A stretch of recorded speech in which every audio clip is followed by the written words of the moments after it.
आणि यानंतर युद्धासंदर्भातल्या बातम्यांचा आढावा घेऊया। आखाती देशातल्या युद्धामुळे अडकलेल्या नागरिकांना दिलासा देण्यासाठी राज्य सरकारने हेल्पलाईन क्रमांक सुरू केला। मात्र आता जिल्हा पातळीवर सुद्धा आपत्ती व्यवस्थापन कक्ष मदतीसाठी धावून आलाय।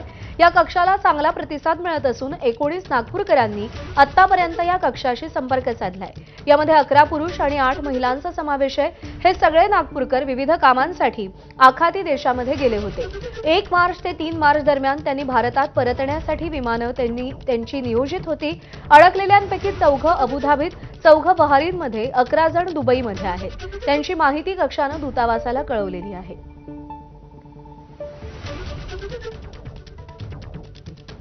तर युद्धाचा भडका उडाल्यानंतर आता जिल्हा पातळीवर सुद्धा आपत्ती कक्ष मदतीला धावून आलेला आहे आणि त्यांना चांगला प्रतिसाद मिळत असल्याचं आपण पाहतोय।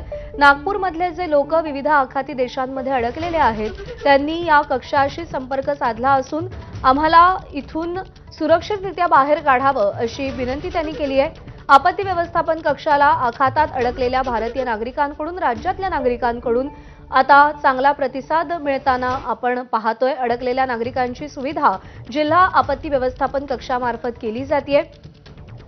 नागपूरचा विचार केला तर 19 नागपूरकरांनी आतापर्यंत या कक्षाशी संपर्क साधला। यामध्ये 11 पुरुष आणि 8 महिलांचा समावेश आहे। हे सगळे नागपूरकर विविध कामांसाठी आखाती देशात गेले होते। 1 मार्च ते 3 मार्च दरम्यान त्यांची भारतात परतण्यासाठीची विमानं होती। अडकलेल्यांपैकी 4 अबुधाबीत, 4 बहारीनमध्ये आणि 11 जण दुबईमध्ये। त्यांची माहिती आपत्ती व्यवस्थापन कक्षाने दूतावासाला कळवलेली आहे। महाराष्ट्रातले अनेक जण आखाती देशांमध्ये अडकलेले आहेत। काही जण पर्यटनासाठी, यात्रेसाठी तर काही जण रोजगारासाठी या आखाती देशांमध्ये गेलेले होते। पण सध्या तिथे युद्धाचा भडका उडाल्यामुळे आणि आखातातील बहुतांश देश या युद्धामध्ये खेचले गेल्यामुळे आता तिथल्या नागरिकांच्या जीविताचा विचार करता आपल्या मायदेशी परत येणं हे त्यांना श्रेयस्कर वाटतंय। त्यासाठी राज्य सरकारने एक हेल्पलाईन क्रमांक जारी केलेला होता। त्याला देखील चांगला प्रतिसाद मिळत होता आणि आता जिल्हा पातळीवरचे आपत्ती व्यवस्थापन कक्ष देखील मदतीसाठी पुढे सरसावलेले आहेत। नागपूरमध्ये 19 जणांनी आपत्ती व्यवस्थापन कक्षाशी संपर्क साधलाय।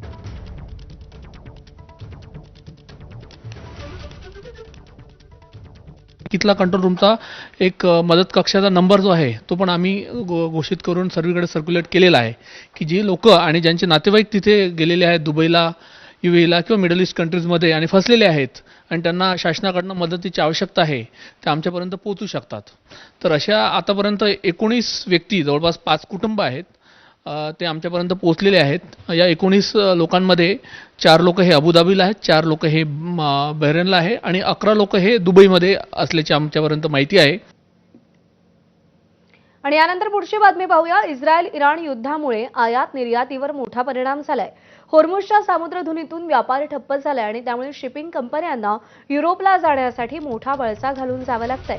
तसंच पश्चिम आशियातील देशांशी व्यापार करण्यासाठी गल्फ ऑफ एडन आणि नंतर सुएझच्या कालव्यातून Saudi Arabia, Jordan, Israel, Lebanon आणि सिरियासाठी कार्गो वाहतूक केली जाते। या वाहतुकीसाठी नेहमीच्या भाड्याच्या तुलनेत 6 ते 7 पट वॉर रिस्क सरचार्ज आकारला जातोय। या युद्धामुळे वाहतूक सुरक्षितता आणि खर्च या दोन्ही बाबींमुळे कंपन्यांवरती मोठा दबाव जाणवतोय।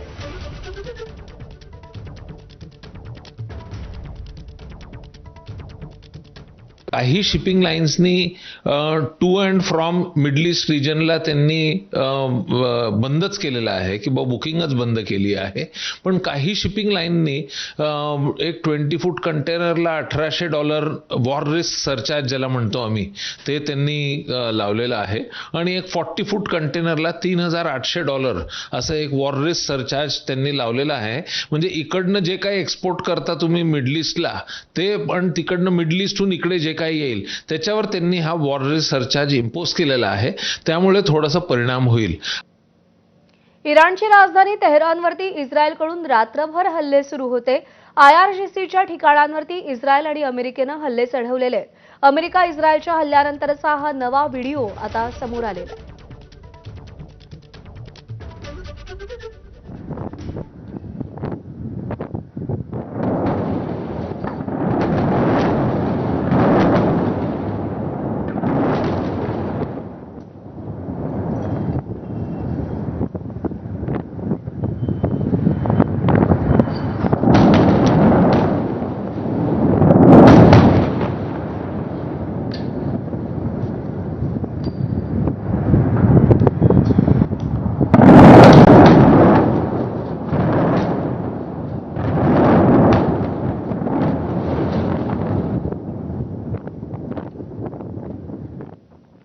तर इराणनं इस्रायलला जोरदार प्रत्युत्तर दिलंय. तेल अवीवमधल्या किरिया भागामध्ये हल्ले करण्यात आलेत.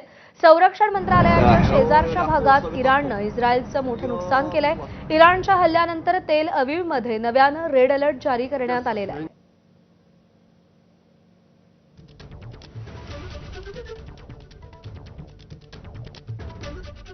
आणि कतार सरकारनं युद्धासंबंधी मोठा निर्णय घेतलाय. अमेरिकेच्या दूतावासाभोवतीच्या इमारती रिकाम्या केलेल्या आहेत. इराणनं अमेरिकेच्या दूतावासावर हल्ला केलाय आणि खबरदारी म्हणून अनेक इमारती रिकाम्या करण्याच्या सूचना दिल्या गेलेल्या आहेत. कतारनं हा निर्णय घेतलाय.